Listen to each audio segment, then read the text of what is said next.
ఉపాధి హామీ పథకాన్ని తొలగించే కుట్ర చేస్తున్న కేంద్రంలోని బీజేపీ సర్కార్ చేస్తుందని తెలంగాణ జాగృతి అధ్యక్షురాలు కల్వకుంట్ల కవిత ఆరోపించారు.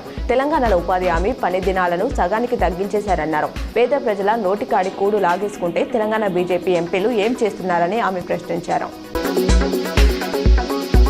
ఇరాన్కు విధించిన డెడ్ లైన్ గడువును 2 వారాల పాటు పొడిగిస్తున్నట్లు ట్రంప్ ప్రకటించారు. పాక్ అభ్యర్థన మేరకు 14 రోజుల పాటు దాడులు నిలిపివేసేందుకు అంగీకరించానన్నారు.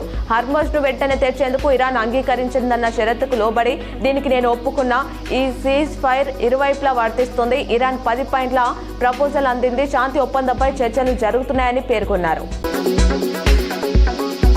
తెలంగాణ విశ్వవిద్యాలయం పరిధిలోని ఇంటిగ్రేటెడ్ పీజీ 8-10 సెమిస్టర్ల రెగ్యులర్ బ్యాక్లాగ్ పరీక్షలు ఈ నెల 15 నుంచి 24 వరకు నిర్వహించనున్నట్లు సిఓఈ ఆచార్య సంపత్ కుమార్ తెలిపారు. ఈ మేరకు మంగళవారం రీషెడ్యూల్ చేసిన టైం టేబుల్ ను విడుదల చేశారు.